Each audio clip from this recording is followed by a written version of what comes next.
Racikan Berita. Ya, terima kasih. Assalamualaikum warahmatullahi wabarakatuh. Dari sisi hukum sebenarnya yang kita kejar adalah kepastian hukum untuk sampai kepada sanksi hukum bagi yang melakukan pelanggaran hukum. Gitu. Maka dengan dasar upaya itu, maka dilakukanlah riset tadi. Jadi nanti hukum itu mengawal hasil riset saintifik yang selama ini dilakukan oleh teman-teman kita itu berkaitan dengan sampai kalau hukum bahasanya dugaan sangat kuat palsu gitu. Kalau hukum begitu gitu. Nah, saya buat tulisan judulnya Bapak Anak Presiden dan Wakil Presiden Palsu. Sebetulnya itu adalah untuk memberi konklusi, gitu ya. Konklusi atas asumsi, gitu ya. Yang sementara ini sudah kita semua kaji, gitu ya. Bahwa tanggal 15 kita bersama ya, waktu itu Dr. Rismon, Dr. Roy, Dr. Tipa, juga dengan TPUA ke UGM 15 April. 16 April ke Solo kan bertemu dengan Pak Joko Widodo.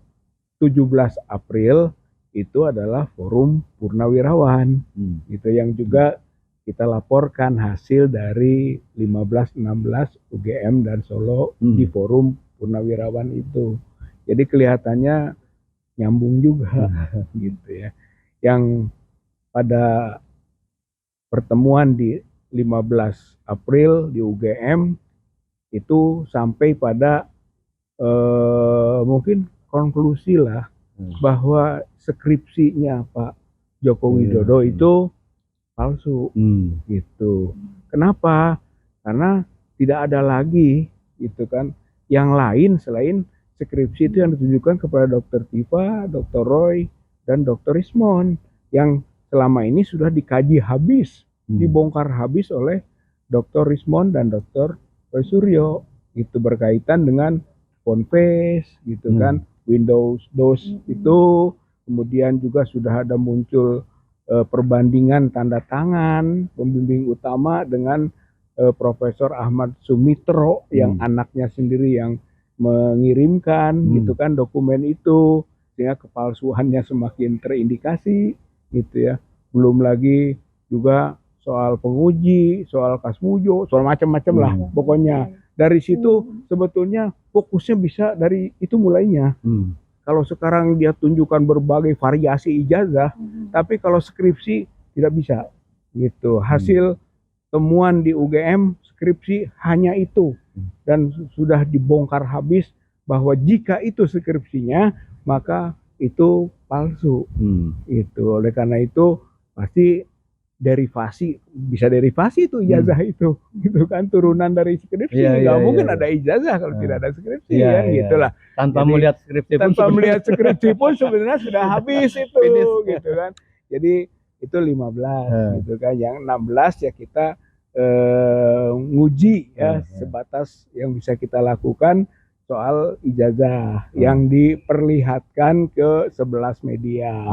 Saya kira itu temuan jadinya gitu ya, terutama ketika dikaitkan dengan foto gitu, bahwa foto yang ada di ijazah yang ditunjukkan kepada para wartawan itu atau awak media itu adalah foto yang berkacamata.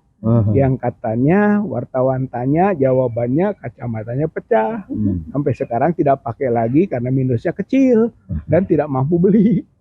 Ya, saya kira ironi ya sebetulnya jawaban seperti itu. Tapi itulah, tapi itu menjadi dasar buat proses yang kita lakukan ke sana. Dengan begitu ijazah yang dimaksud yang sama saja dengan yang beredar atau yang sudah ditunjukkan oleh kader PSI yang sudah juga dibongkar habis gitu kan oleh pakar kita gitu, bahwa soal foto tadi yang disinggung juga oleh Dokter Tipa gitu ya, bahwa dari pendekatan ELA ya, error level analysis, atau juga dari RGB ya, red green blue ya, soal capnya, pokoknya kalau itu memang ijazahnya ya itu palsu gitu. Jadi itu pertemuan lah. Yang kemudian masuklah kita ke forum Purnawirawan soal Gibran. Itu yang Gibran juga ternyata ya like father like son gitu ya, sama saja bapak dan anak. Bahwa soal ijazahnya tadi sudah diangkat-angkat oleh Dokter Tifa, soal ijazah, belum lagi nanti soal kapasitas, integritas dan sebagainya. Kalau dari segi hukum, catatannya adalah Gibran itu cacat hukum.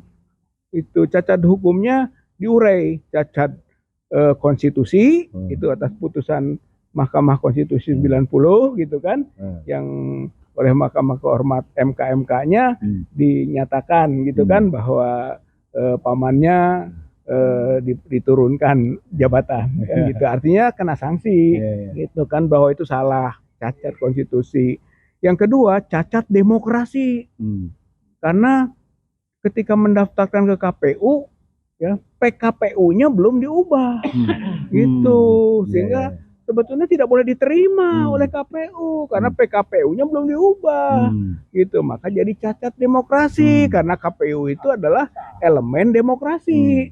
Yang ketiga, dia cacat hak asasi karena High Commission of Human Rights gitu kan, itu sudah memutuskan bahwa Indonesia termasuk pelanggar HAM gitu, dan sorotan pelanggaran HAM-nya adalah karena Jokowi cawe-cawe dalam proses politik Pilpres dan Gibran lolos begitu. Itu kesimpulan pelanggaran HAM Indonesia. Kalau dirinci, ada aspek Gibrannya kan gitu, kita sebutlah cacat hak asasi.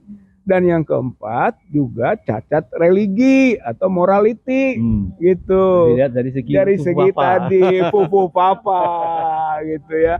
Maksudnya konklusinya kan, konklusi lagi nih, bahwa dengan begitu perbuatan tercela sulit dibantah.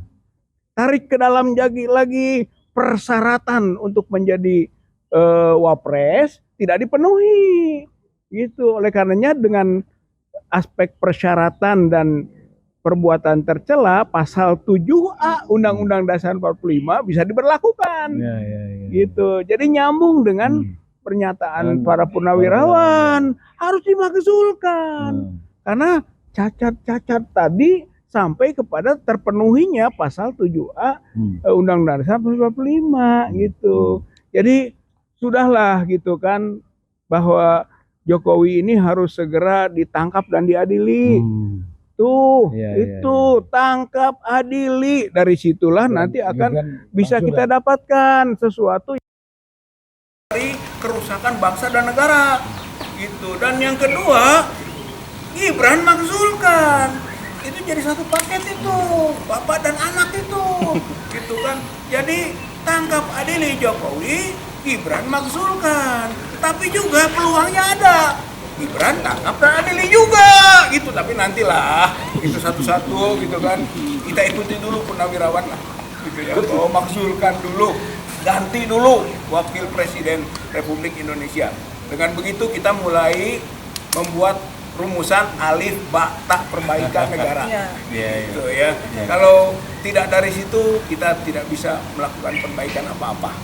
Dan Presiden Prabowo tidak punya harapan kalau tidak mendukung proses yang kita sebut alif ba ta perbaikan itu.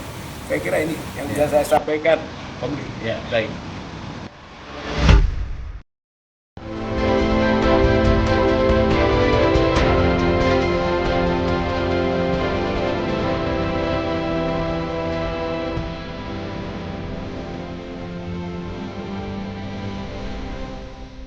Racikan Berita